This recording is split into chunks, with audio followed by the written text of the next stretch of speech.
Olá a todos, sejam todos bem-vindos ao curso de Teoria dos Jogos. Nesse curso a gente vai apresentar para vocês bastante sobre a teoria dos jogos que foi desenvolvida nos últimos praticamente 200 anos e que vai explicar para a gente como que a gente finalmente determina algumas relações estratégicas envolvidas na tomada de decisões que pode ser sustentada pela teoria dos jogos.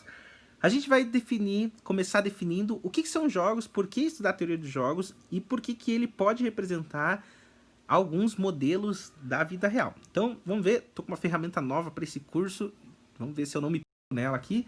Bem, então primeiramente a gente vai falar sobre o interesse dos jogos, né? Como você bem sabe, todo mundo já teve contato com algum tipo de jogo, né? Seja um jogo de salão, por exemplo, jogos eletrônicos, um campeonato de xadrez, ou até mesmo, às vezes a gente pensa que jogo é brincadeira de criança, né? Mas tantas pessoas adultas se envolvem com o jogo, como por exemplo o próprio futebol, né? Recreações e assim por diante. Então, bem, muitas das pessoas vão dizer assim, né? Bem, ô professor, mas os jogos nem são um assunto tão sério assim para ser estudado, né? Por que eu precisaria estudar jogos com seriedade? E a gente vai tentar responder esse tipo de questão. Confesso para você que eu tenho a resposta, mas a gente vai falando de forma geral. Na linguagem corrente, né, no senso comum, geralmente a gente fala de jogos como algumas atividades que são feitas ou praticadas nos momentos de lazer, né?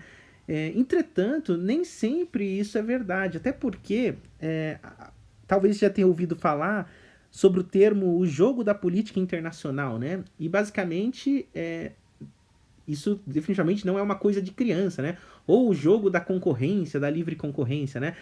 Isso já começa a indicar pra gente que os jogos, nem todos os jogos são coisas de criança, como eu comentei do futebol, mas nem todos os jogos também dizem respeito a lazer, né? Muitos dos jogos, eles dizem respeito às vezes, alguma negociação internacional, às vezes dizem respeito a decisões estratégicas e assim por diante, né? O que é interessante a gente começar notando é que existe uma similaridade entre o jogo de xadrez, por exemplo, e o encontro internacional onde os líderes vão discutir sobre alguma decisão política qualquer. Ou quando o empresário, por exemplo, vai tentar lançar um produto novo para competir com vários outros. Todos esses cenários que eu estou falando, por mais que num primeiro momento às vezes não pareça, todos eles dizem respeito a jogos. Veja que interessante.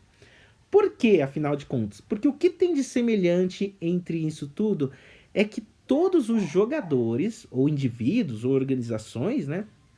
Eles estão todos amarrados numa situação de interação estratégica. O que seria isso, né? Basicamente, uma situação de interação estratégica, essa palavra é uma palavra até chave aqui, né?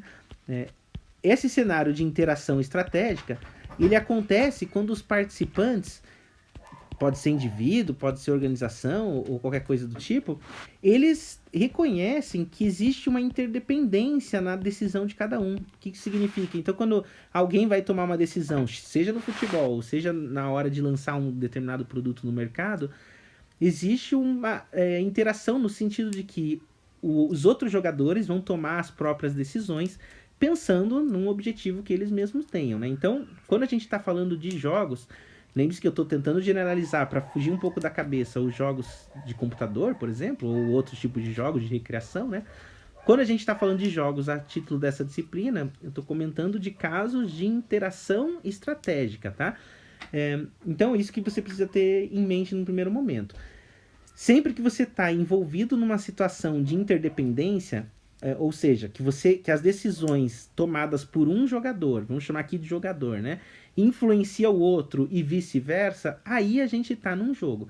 Claro que aqui eu estou dando uma introdução, né, dizendo o que seria um jogo para vocês. A gente vai, ao longo desse curso, definir jogo um pouquinho mais, de forma mais formal. Mas eu queria trazer essas ideias para a gente sair um pouco do senso comum e tentar chegar numa relação do que seria o jogo, né? Então, nesse primeiro momento, o que eu gostaria de dizer é justamente isso. Que os jogos são situações, no primeiro momento, em que tem interação estratégica. Até coloquei essa palavra aqui. No próximo vídeo, eu vou ilustrar para vocês que a teoria dos jogos ela pode ser usada para a gente explicar uma situação de estratégia que foi utilizada, inclusive, né, na Segunda Guerra Mundial, numa batalha chamada Batalha do Mar de Bismarck. Vamos deixar para o próximo vídeo.